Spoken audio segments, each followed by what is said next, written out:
बिस्मिल्लाहिर्रहमानिर्रहीम। अस्सलाम वालेकुम। साइदर से यूट्यूब चैनल के साथ हमारी तारीख जो है सबक आमोज और हमारे लिए जो है मसले राह है। हमारे में अल्लाह ताला ने बहुत से हमारी पिछली कौम के वाक़यात बयान किए हैं ताकि हम उनसे इस्लाह पकड़ें और उनसे इस्लाह पकड़ने के बाद अपनी ज़िंदगी की तरतीब सीधी कर सकें। कुछ इस तरह का वाक़या आज मैं आपके साथ शेयर करना चाहूँगी। तारीखी एतबार से दुनिया का अहम तरीन शहर और सिपहसालार ने अपने हाकिम से कहा कि आप आए और शहर का चार्ज संभालें। उससे पहले जो हाकिम थे उस शहर के, उनकी भी शर्त यही थी कि जब तक हाकिम नहीं आएंगे वो चाबियां नहीं देंगे। चनाचा हाकिम ने आने की इतला कर दी। लोग उनकी आमद की तैयारियों में मसरूफ हो गए। जिस दिन इस हाकिम ने शहर में दाखिल होना था, सुबह सवेरे ही लोगों का हजूम शहर के बाहर जो है वो जमा होना शुरू हो गया। दिन चढ़े, दूर गर्द का गुबार उठा तो लोगों ने कहा कि हाकिम की सवारी आ रही है। जब गुबार छटी तो एक ऊँटनी की महार थामे शख्स पैदल चला रहा है और दूसरा शख्स उस ऊँटनी पर सवार था। चलने वाले शख्स की पोशाक पर 14 पैबंद लगे हुए थे और पांव कीचड़ में लथपथ होने की वजह से जूता उनके हाथ में था। तो जब सिपहसालार ने देखा तो उसने कहा, पुकार उठा, ए बैतुल मुकद्दस वालों, हमारा हाकिम उमर फारूक आ पहुंचा है।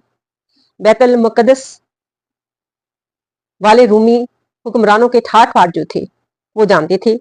ये मंजर उनके लिए जो है वो नाकाबिले यकीन था। पूछा कि उमर वो है जो ऊँटनी पर सवार है? जवाब मिला, नहीं, ऊँटनी पर सवार कोई खातम है। उमर वो है जो पैदल चल रही हैं और ऊँटनी की महार थामे हुई हैं। लोगों में इस दौरान चहमगोइयां शुरू हो गई। उनके लिए ये मंजर जो है नाकाबिले यकीन होता चला जा रहा था। सिपहसालार ने अपने सामान में से कीमती पोशाक निकाली और फौरन हजरत उमर फारूक के पास आन पहुंचा और कहा कि आप ये पोशाक पहन लें ताकि शहर के लोगों पर जो है वो रब जमा सकें। हजरत उमर फारूक रजी अल्लाह ताला अन्हु ने जवाब दिया, इज्जत का म्यार पोशाक में नहीं बल्कि अल्लाह ताला की फरमाबरदारी में है। जब वो शहर में दाखिल हुए तो लोगों ने पूछा, गुलाम ऊँटनी पर सवार क्यों था? जवाब मिला कि सफर तवील था तो हमारे पास सामान में कुछ थैले थे जिनमें जो है सत्तू, पानी और कुछ खजूरें थी। ऊँटनी पर लिहाजा एक ही शख्स जो है वो सवार हो सकता था। तो एक मंजिल तय हुआ कि एक शख्स सामान के साथ ऊँटनी पर सवार होगा और एक मंजिल दूसरा शख्स ऊँटनी पर सामान के साथ सवार होगा ताकि ऊँटनी पर ज्यादा बोझ ना डाला जाए। इस तरह जब शहर दाखिल होने से पहले जो है खादिम की बारी ऊँटनी पर सवार होने की थी तो खादिम ने कहा कि हाकिम आप ऊँटनी पर सवार हो जाएं। लेकिन हजरत उमर फारूक रजी अल्लाह ताला अन्हु ने कहा, नहीं, आपकी बारी है, लिहाजा आप ही ऊँटनी पर सवार होंगे। मेरे जमीर को जो है हजरत उमर फारूक रजी अल्लाह ताला अन्हु ने फरमाया कि मेरे जमीर को गवारा ना था। जी हाँ, ये थे हजरत उमर फारूक रजी अल्लाह ताला अन्हु जो 22 लाख मुरब्बा मीटर फैले हुए रकबे के हुक्मरान थे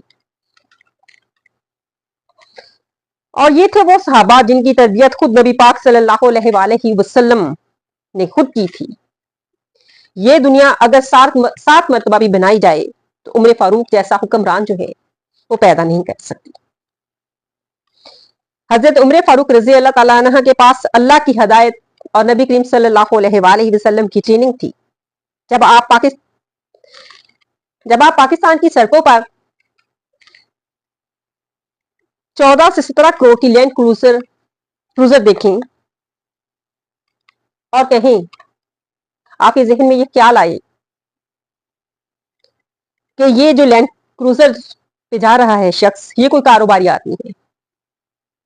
तो इसका जवाब हरगिज़ नहीं। कारोबारी शख्स कभी भी जो है इतनी महंगी गाड़ी नहीं खरीदेगा। वो 50 लाख की गाड़ी लेगा और बाकी तमाम पैसा अपने कारोबार में लगाएगा। आप इस तरह के अपने शहर में जो है वो हजारों गाड़ियां दिखती हैं। उनके पीछे, हर बड़ी गाड़ी के पीछे जो है या तो रियल एस्टेट होगा और या कोई सियासतदान होगा।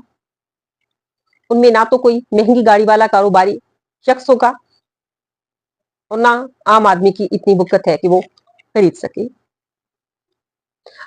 आज के दिन आप लाहौर का सर्वे करके देख लें तो हर बड़ी गाड़ी के पीछे जो है रियल एस्टेट या सियासतदान होगा। एक प्लाट 1 करोड़ में खरीदा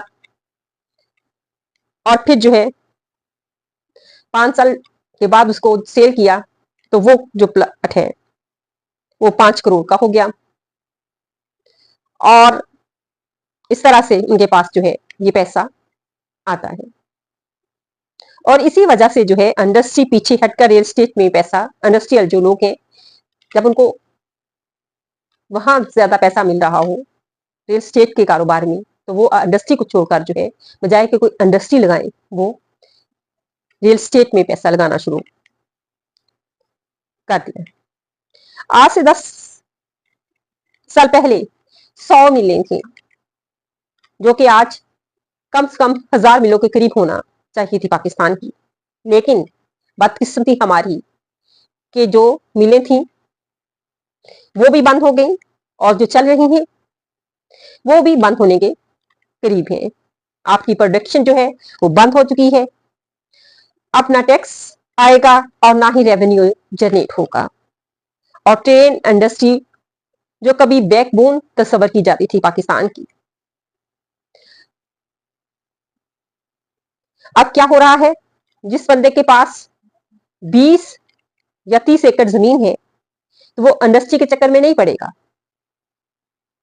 वो यही सोचता है कि आए दिन तो गवर्नमेंट पाकिस्तान की तब्दील होती रहती है, तो यहाँ पर जो है पैसा लगाने का क्या फायदा। लिहाजा वो उस जमीन को जो है एक सोसाइटी बना रहा है।